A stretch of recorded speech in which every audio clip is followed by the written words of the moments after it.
Vous voyez ce petit moment de détente que vous avez tranquillement quand vous venez au salon de coiffure? Eh bien sachez que pendant que vous profitez de ce petit moment, il y a plein de choses qui se passent en arrière-plan.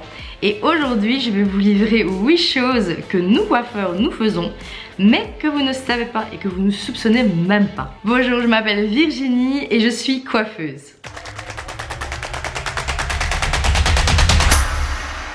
Tout d'abord, avant même de commencer, il faut savoir qu'on jette un coup d'œil très particulier à votre cuir chevelu.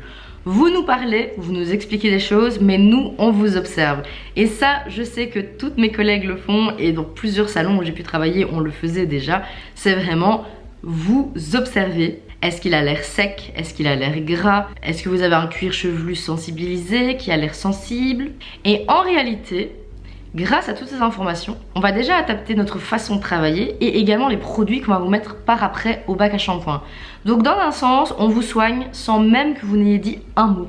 Lorsqu'on en vient à la couleur, si vous faites vos racines toutes les 3, 4 à 5 semaines, vous avez peut-être l'impression que bon, on fait toujours la même chose et qu'il n'y a pas vraiment d'innovation chez vous. Eh bien, sachez que cela est faux. Non, ce n'est pas toujours la même couleur que d'habitude. Même si c'est plus simple pour nous de vous dire « on fait comme la dernière fois, vous avez bien aimé ?» Parfait. Parce qu'en réalité, il arrive très souvent que l'on doit adapter la teinte à ce qui s'est passé dans vos cheveux. Vous êtes parti en vacances, vous avez eu plus de séjours en piscine avec du chlore, on ne sait pas, contact avec le soleil. On va réadapter à la repousse, au fond et à la lumière du moment. Tout ça sans que vous ne le sachiez forcément. Donc je sais que pour certaines personnes cela peut paraître un peu bizarre, on vous ment d'une certaine façon, mais non. C'est simplement que nous on sait très bien que ben voilà, vous avez été au soleil, cette fois-ci on va changer légèrement un reflet de premier ton ou de second ton. Est-ce que c'est vraiment nécessaire de vous expliquer à chaque fois que l'on fait un micro changement? La moitié du temps ça ne sert à rien. Mais n'hésitez pas à demander s'il y a eu des changements ou autre, on vous répondra avec plaisir. L'autre jour j'étais partie manger à ma pause de midi. Et j'avais laissé une cliente avec un soin posé. Il faut savoir que si j'ai fait ça, c'est parce que son cheveu était extrêmement poreux et il avait besoin de beaucoup de soins. Ce jour-là, on lui avait fait sa couleur, on avait fait une couleur racine longueur. Sur les longueurs, en plus, elle voulait un espèce d'acajou cuivré mais très très peps. Donc le produit était un peu plus fort.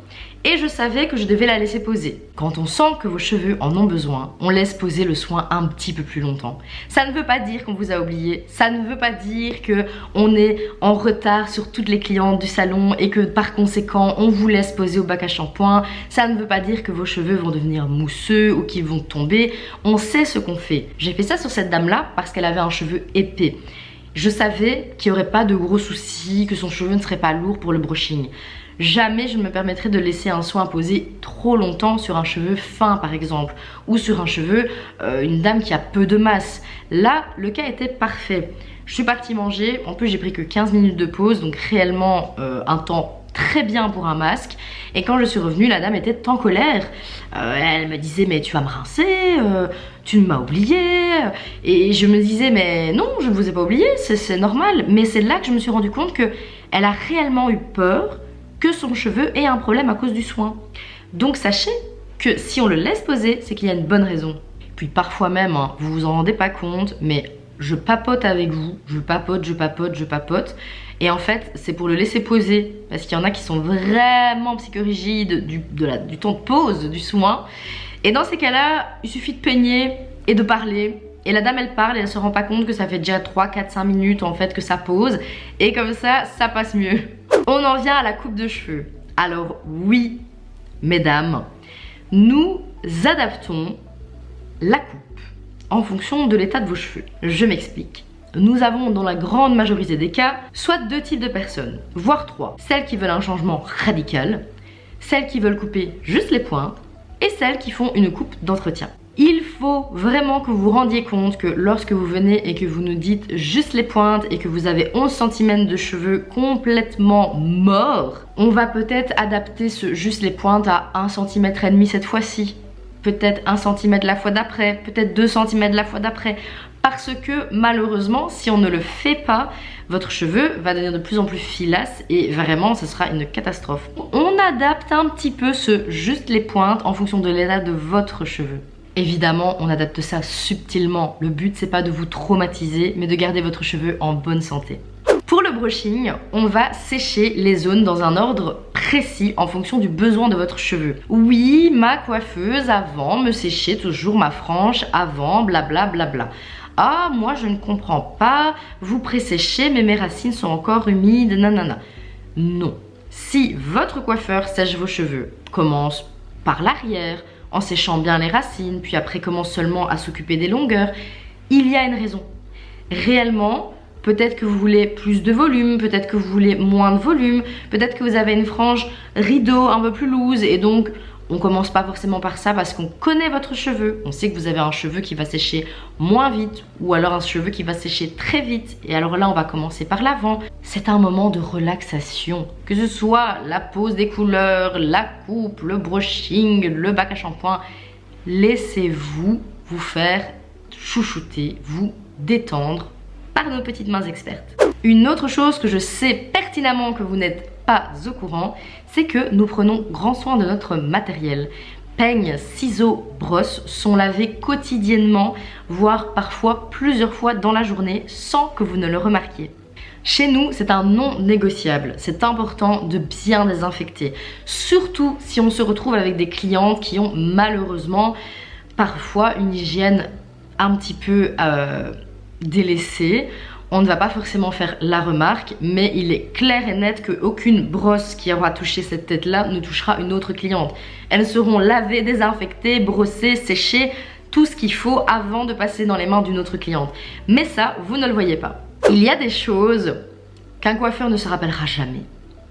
Quand on vous coiffe, à chaque fois, on va vous demander « La ligne, c'est de quel côté encore? C'est par là? Ah non, je me trompe tout le temps. » Ça, je pense que c'est la question qui va revenir jusqu'à la fin de nos jours. Même si on vous coiffe toutes les semaines depuis plus de 40 ans, ça sera toujours « La ligne, c'est de ce côté-là ?» Mais malgré tout, même si le coiffeur a un sens inné pour oublier dans quel sens vous vous coiffez, nous avons des yeux partout. Comment vous vous attachez les cheveux? Est-ce que vous utilisez du shampoing sec? Est-ce que vous utilisez souvent des petits produits, vous savez, les petits cache-misères pour les repousses? Est-ce que vous avez des épis ou des plis? Est-ce que vous avez des cassures au niveau des attaches? Preuve que vous attachez peut-être vos cheveux avec de mauvais élastiques. En réalité, on regarde tout. Mais on ne vous dit pas tout. On va regarder pour vous aiguiller le mieux possible pour essayer de voir s'il y a eu des soucis, des différences, peut-être des prises de médicaments ou autres.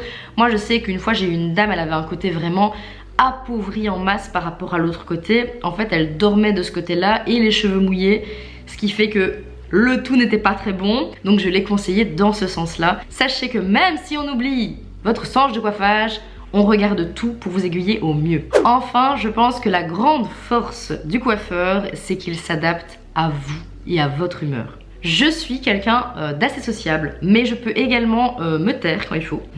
Oui. Et ça, c'est un vrai skill de coiffeur. Être là sans trop être là. Je m'explique. Je pense qu'il y a des gens, quand ils arrivent en salon, on sent qu'ils ont besoin de parler.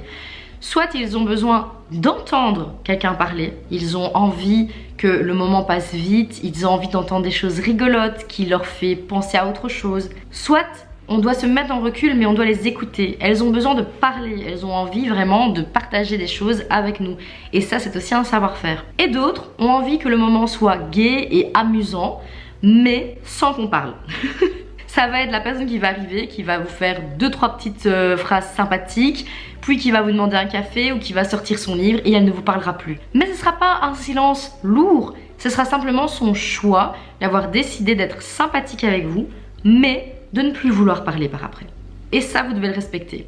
Maintenant, vous savez, être coiffeur, c'est bien plus que de couper ou de coiffer. C'est observer, comprendre, devancer le client. Et si une suite vous intéresse, j'ai une petite idée de vidéo qui pourrait s'appeler les 8 choses que les coiffeurs détestent secrètement mais ne diront jamais.